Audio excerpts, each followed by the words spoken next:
Hello everyone, welcome to another edition of my Beatles Finds.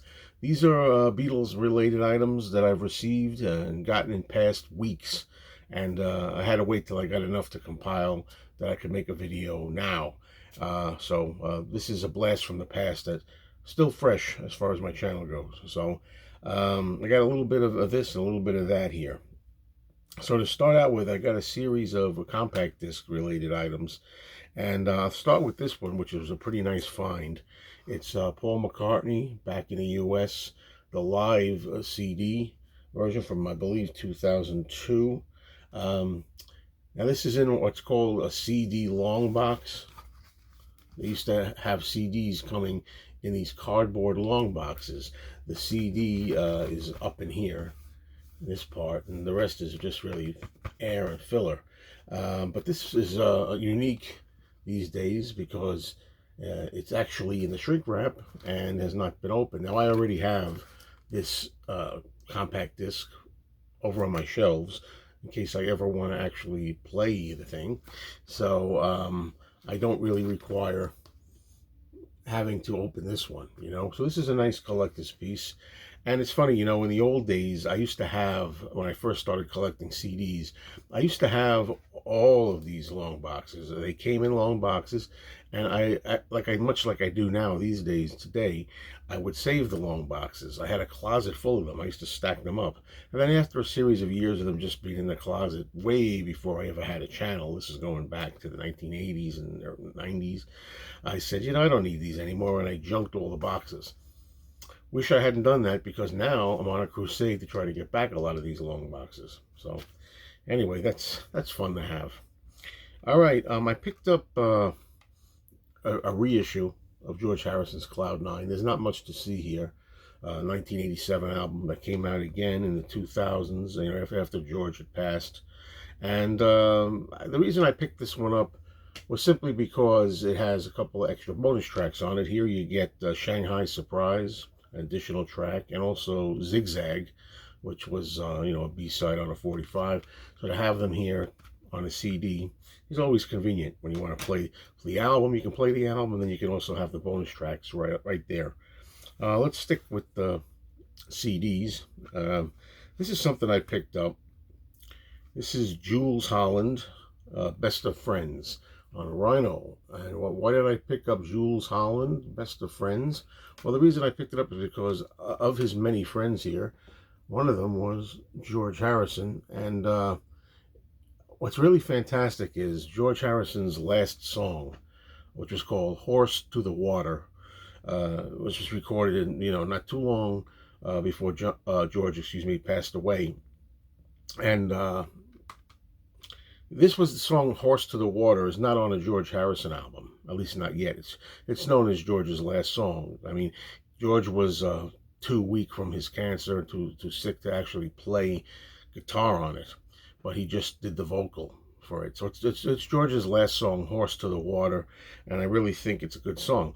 But the reason I picked this one up, now I already had that song. It was originally released on this compilation from 2001. This is a 2001 compilation. Originally, Jools Holland's Big Band Rhythm and Blues, and Horse to the Water is on here. However, the version on here is different. It's a different mix. So you really got two versions of Horse to the Water. The original one that came out 2002, maybe 2001. No, it says 2001 on it. 2001, 2002, and in 2007, this version, and it says on it, Horse to the Water Remix. So it's a remix, and it sounds even like a little different vocal, but whatever it is, we sound a little different. So if you're really into getting all George's stuff, and you want to get George Harrison's most important last song that he recorded, it's good to have one, if not both of those, okay? So let's show a book now that I got. I picked up this book. It's called The Man Who Gave the Beatles Away. I only had this for a long time in a paperback. This is written by Alan Williams with help from William Marshall. Alan Williams being the Beatles' first manager, really. He's the one that brought them to Hamburg, Germany.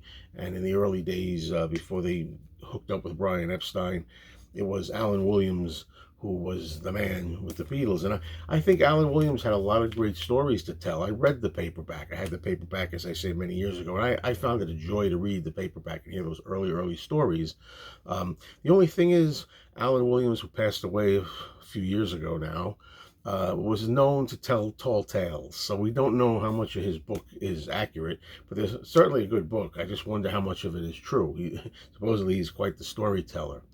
Now, when I bought this hardcover book, which is in really great shape, when I bought this hardcover book, I said, I know that I have a hardcover copy of this, The Man Who Gave the Beatles Away, and the only thing is it the same one? I don't think it's the same one. I seem to remember it was a white cover I had back there. So I just looked at it. This isn't something I picked up recently. I had this on the shelves for a couple of years. Yeah, this was the British version. This new one that I'm showing here is the U.S. version. This is the U.S. copy. The one that I already owned when I checked it on the shelf, just to be double sure, is the U.K. copy of The Man Who Gave the Beatles Away.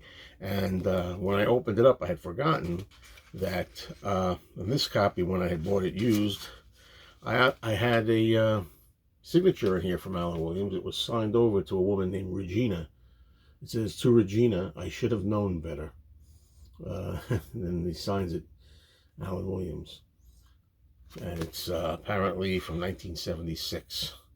Best wishes, 76. Alan Williams. So yeah, that's cool. I have the autograph of Alan Williams and a new book. I like the cover with the newer one that I got with the U.S. edition with the bluish color scheme on it. I like that. All right. Here's something a little different for me. Anybody who's a collector knows that the Yellow Submarine Beatles cartoon has a lot of material on it, both in the 60s and 70s and even today. You can go on forever collecting when it comes to Yellow Submarine retro. I'm saying retro like in the 90s and the 21st century retro stuff. I'm not into Yellow Submarine. I'm not one of those guys that's really into collecting Yellow Submarine paraphernalia, and certainly not from the 21st century. I mean, I know there's guys out there that they're really big on Yellow Submarine, and they got quite the collection. Lunch boxes, coolers, all kinds of stuff. But I don't. But however, several weeks ago, I was in a store and I saw this. This is a modern era reproduction of the characters, animated characters from Yellow Submarine. And I just thought this was a cool item. I like the sea of holes in the background. And I like the way these, what would you call them? Plush dolls look. So I think that this particular item would be a nice display item, and eventually I might get it back on the shelves up there on the end. We're going to see how that goes, but this is a rare example where I actually went all out and said, I'm going to buy a retro Yellow Submarine rehash, So yeah, it was nice. So I said I'll get it. Now let's show some 12-inch records here.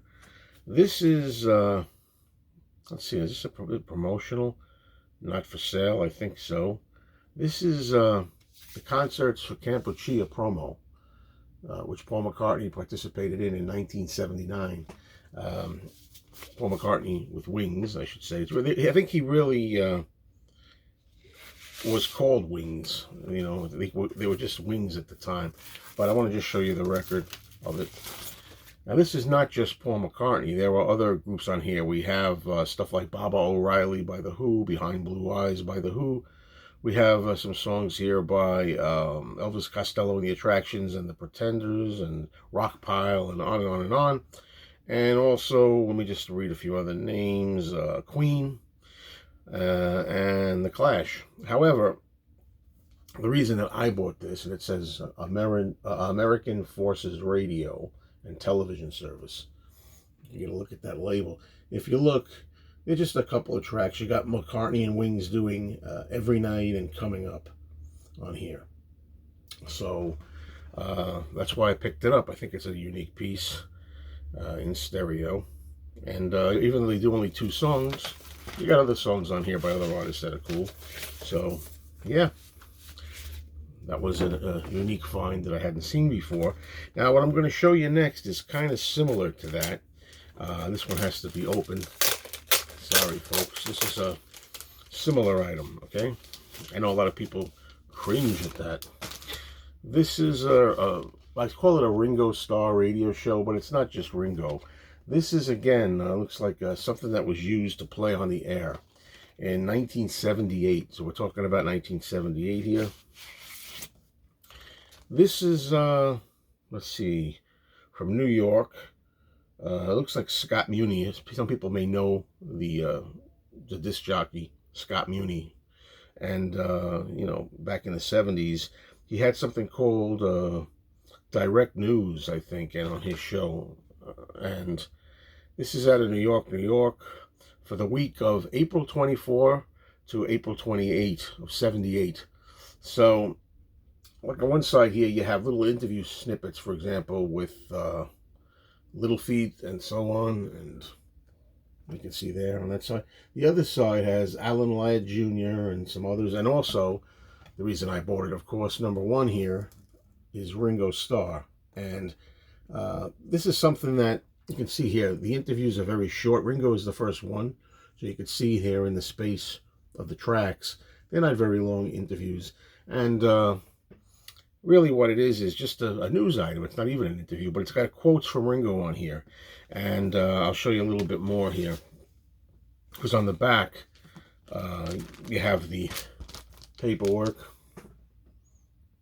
that comes in, I guess, a sleeve like this for the radio station, right?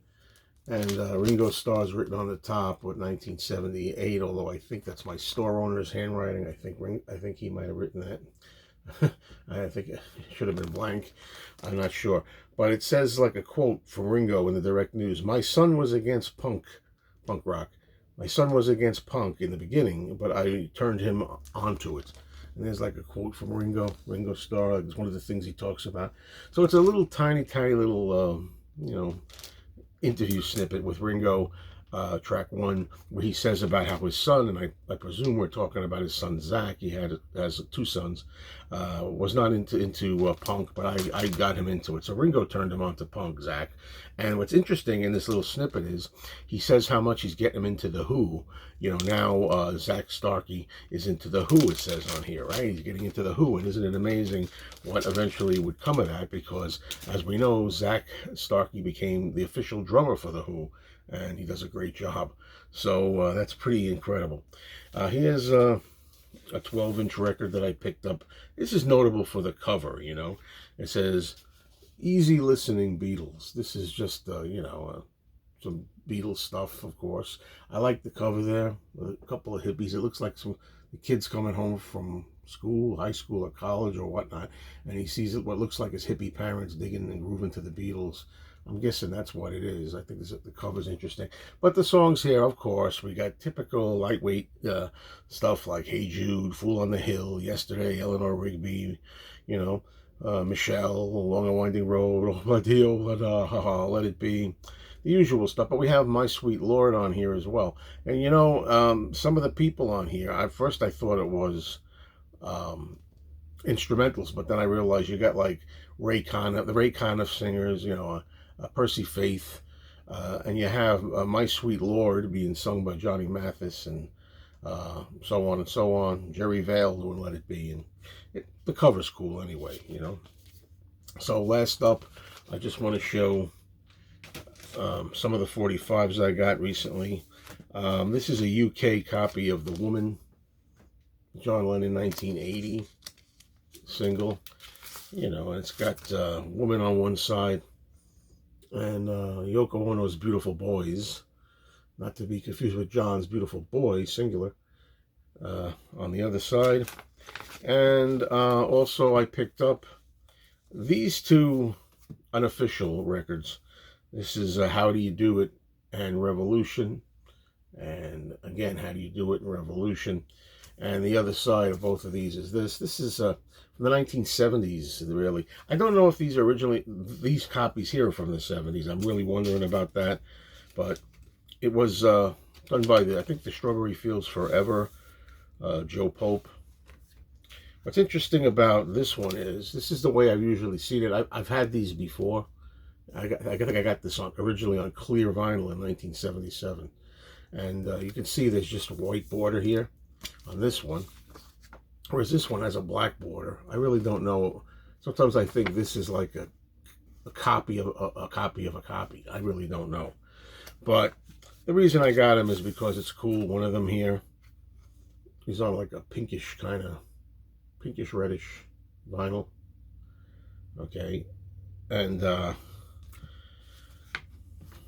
I say, I have one already that's on clear, and I got this other one because it's on blue. Okay, and that's all she wrote for this particular edition of Mayo's Beatles Finds, as we try to focus in on that. Thank you everybody for watching. Hope to see you soon.